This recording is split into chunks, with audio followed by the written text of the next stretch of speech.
juga akan menjelaskan tentang selanjutnya, yaitu tentang hakikat fisika. Hakikat fisika adalah fisika sebagai produk, fisika sebagai proses, dan fisika sebagai fisika. Yang pertama, fisika sebagai produk. Manusia dalam pemenuhan kebutuhan hidupnya terjadi interaksi antara manusia dan lingkungannya. Adanya interaksi akan memberikan pembelajaran sehingga dapat menemukan pengalaman yang akan menambah pengetahuan atau wawasan dan kemampuan yang dapat merubah perilakunya. Yang kedua, fisika sebagai proses. Fisika sebagai proses akan memberikan gambaran mengenai pendekatan yang digunakan untuk menyusun pengetahuan. Yang ketiga, fisika sebagai sikap. Ada keingintahuan manusia dengan melakukan kegiatan kreatif melalui pengamatan, pengukuran, penyelidikan, dan percobaan untuk mendapatkan hasil dan tujuan. Selanjutnya, peran fisika dalam kehidupan. Yang pertama, bidang industri. Peralatan optik, industri akses sebagai pendingin ruangan yang menerapkan hukum termodinamika. Yang kedua, bidang teknologi. Konsep gelombang elektromagnetik penggunaan lampu. Yang ketiga, bidang transportasi. Dewan atau gerobak yang menggunakan daya dorong. Peralatan transportasi darat menggunakan konsep kecepatan transportasi laut udara menerapkan hukum-hukum fisika tentang fluida. Yang keempat, bidang telekomunikasi. Penemuan peralatan telekomunikasi menggunakan hukum fisika tentang gelombang. Yang kelima, bidang pertanian. Sistem perairan menggunakan pompa menerapkan hukum fisika. Yang keenam, bidang energi. Penemuan energi listrik. Yang kedua, penemuan pembangkit tenaga listrik surya atau PLTS yang mengubah energi cahaya menjadi listrik. Yang terakhir, metode dan prosedur fisika. Metode dan prosedur dalam fisika digunakan untuk mengumpulkan data, melakukan percobaan, menganalisis hasil, dan memperoleh pemahaman tentang fenomena fisika. Berikut adalah beberapa metode umum yang dilakukan dalam fisika. Yang pertama, metode komputasional. Yang kedua, metode eksperimen. Yang ketiga, metode teoritis. Yang ketiga, metode observasional.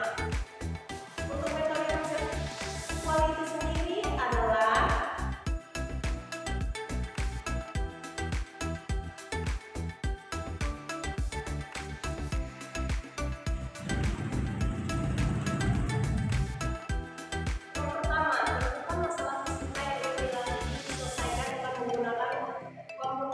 yang kedua, buat model matematis yang sesuai dengan masalah tersebut. Yang ketiga, terjemahkan model matematis menjadi program komputer yang dapat dijalankan. Yang keempat, jalan program komputer untuk menghasilkan solusi problem atau simulasi. Yang kelima, analisis, dan yang terakhir, mempresentasikan hasil komputasi untuk memperoleh pemahaman yang lebih baik tentang fenomena fisik. Yaitu tentang metode eksperimen. Metode eksperimen yang pertama, tentukan tujuan penelitian Anda dan hipotesis yang ingin dituju. Yang kedua, rencana percobaan yang sesuai untuk menguji hipotesis tersebut. Yang ketiga, kumpulkan data dan melakukan pengumpulan observasi selama percobaan. Yang keempat, analisis data yang terkumpul dengan menggunakan metode statistik dan teknik analisis lainnya. Yang kelima, tarik kesimpulan berdasarkan hasil analisis data dan evaluasi hipotesisnya. Selanjutnya, metode teoritis. Metode teoritis sendiri yaitu tentukan pernyataan atau fenomena fisik yang ingin dipahami secara teoritis. Yang kedua, kaji literatur dan sumber daya yang relevan untuk memahami dasar teori yang terkait. Yang ketiga, bentuklah model matematis yang mewakili fenomena fisika yang dipelajari. Yang keempat, gunakan teknik matematika dan analisis untuk mengembangkan kesamaan dan prediksi.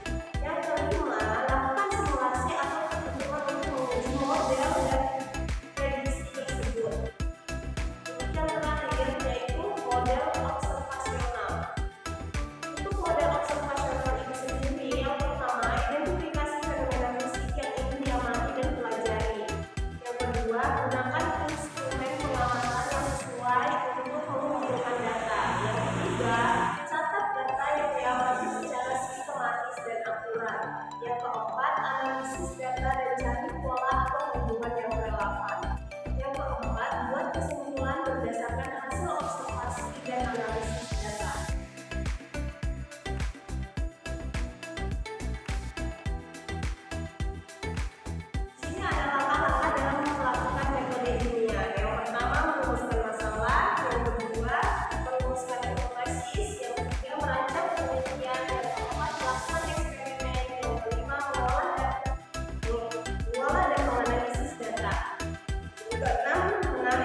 disediakan buku kasih waktu. Kalau sudah dikumpulkan di meja ibu.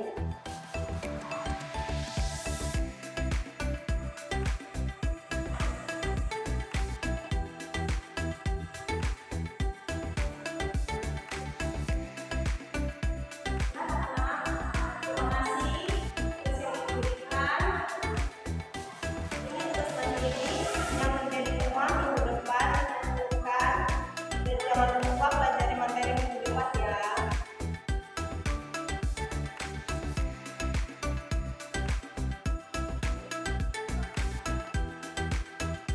Sebelum kita